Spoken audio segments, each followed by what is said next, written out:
So yun mga kadabs, bali share lang natin tong e-bike na to para may upload tayo. Hindi consistent yung upload natin sa ating YouTube channel. So itong e-bike na to is napabayaan na siya ng first owner. Bali nabili natin sa kanya. Hindi ko nasasabihin yung price kasi second hand natin nabili. Working pa naman to at ang pinaka main issue niya is battery. Pero yan yung digital panel niya nag-on pa naman. Tapos nasasakyan pa natin siya. Pero naglo-low battery na siya. So yan.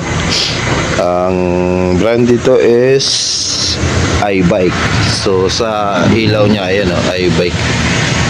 So sinesearch natin sa YouTube to at saka sa hindi natin makita.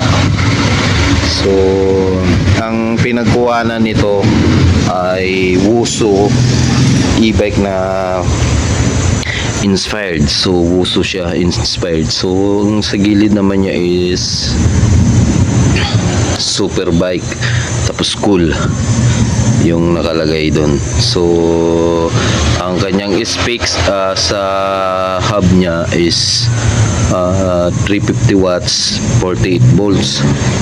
Yun yung specs niya na nakita natin yan. So working yung kanyang motor hub and yung mga switches niya working naman. Yung kanyang accelerator ito working naman yan. Yan ang mga bante yan. Goods naman. And yung kanyang mga switch dito ayan, mahina lang. Itong headlight niya ayan working naman siya. So ito signal light,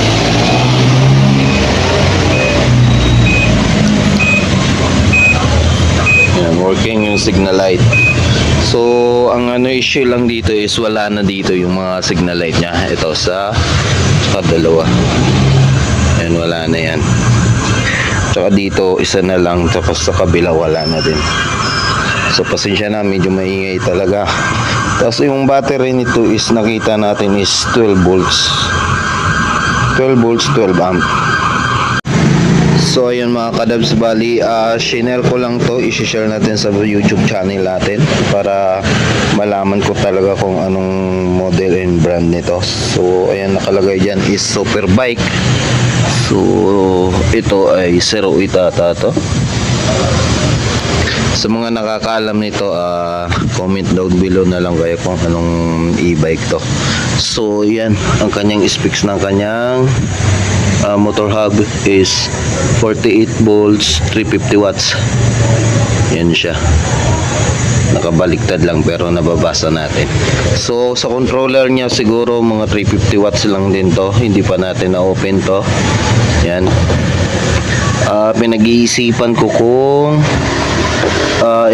aayusin ko siya kasi since malapit lang naman yung tinitirahan natin sa pinapasukan natin, pwede rin to pang araw-araw at saka pamalingki pwede rin, pero maraming bibilhin dito. So isa na din bibilhin natin dito is yung kanyang brake cable. So yan, putol yung kanyang cable dito, itong rear brake niya dito, yung sa rear cable niya putol yan doon.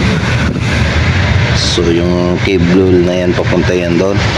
Tapos yung front brake naman niya, yung drum, pinaka drum niya medyo siguro sobrang sagad na sa adjust, kaya kumakapit naman pag itutulak mo na nakagat.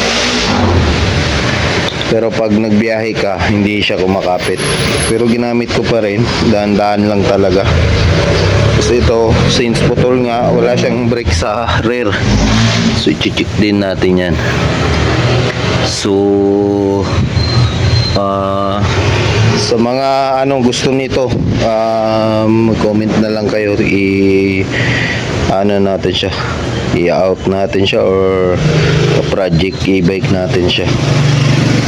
Kasi ang battery pala nito is ito, tinignan na natin yan, 12 volts 12 amp ang battery niya. Ayan apat na piraso. So 48 yan, naka-series yan. 48 volts ang total niyan. So yan, ang ginawa ko dyan, may pinalitan lang muna ako na isang battery dyan to. Tapos yung iba dyan ay siguro pag itutuloy natin tong project na e-bike na to, i-repair natin yan or bilihan natin ng battery na bago. So ang pinagkuhanan nitong e-bike na to, yung design niya, inspired siya sa Wusu inspired yung kanyang design. Bagay to dun sa mga estudyante. Pero pag sa akin kasi masyado ako matangkad, siguro mga nasa 5'7" or 5'9", mga 5'9" ako yan. Medyo alanganin sa akin, pero okay naman na, tolerable naman kasi hanggang dito yung tuhod ko, hanggang dito banda. Pag nakaupo ako dito, hanggang dito siya. So may nakikita kasi ako sa mga Thailand, pwede rin siya stand scooter.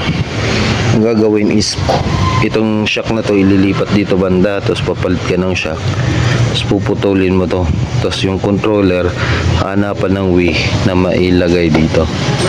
Tapos ang gagawin, ililinchumbat siya para, tapos itong kanyang papalitan niyang kanyang handle. So yun din ang nakikita kong isang project dito pag hindi natin na out to. So sa mga may gusto nito, comment nyo or i-chat nyo ako sa Facebook page natin na iTech Dubs Facebook page. So yan, goods yung controller, goods yung motor hub, yung battery, revival in still goods, clicking pa rin pero not good. Yung headlight niya goods, yung headlight niya, yung panel niya goods dito, yan. And yung susian, ito hindi goods na to kasi kalawangin na to. Yung basket na yan, nilagyan ko lang ng grasa yan, pinint ko ng grasa para magmukhang hindi naman kalawangin, magmukhang painting, pero yung grasa yan or yung pinag-change oilan ng motor. So yan siya. Ganyan yung itsura niya. Wusu inspired talaga siya. Yung pinagkuha ng model and brand siguro nito. Kasi nahanap ko yung iBike na brand sa Google and YouTube. Yan. Pangalawang sinabi ko na. Wala yung brand na yan. So ito, i-upload natin to para lang sa mga e-bike lovers dyan, mga ka-iTech Dubs, and para din mabigyan ako ng liwanag kung anong model brand talaga ito, kung anong siya series. Pero pinakaano ko nito is Wusu inspired siya, Wusu e-bike inspired. So again, yung watts niyang motor hub niya is 350 watts, 48 volts. So yung battery niya is 12 volts na 4 na 12 amp din. So yun, at yun lang mga kalabs, yun lang yung masishare ko. So yan, thank you for watching. 2% held, 89 charging, internal rated 78 CCE, 2.69, 38.10. Yung battery dito, so 12.69.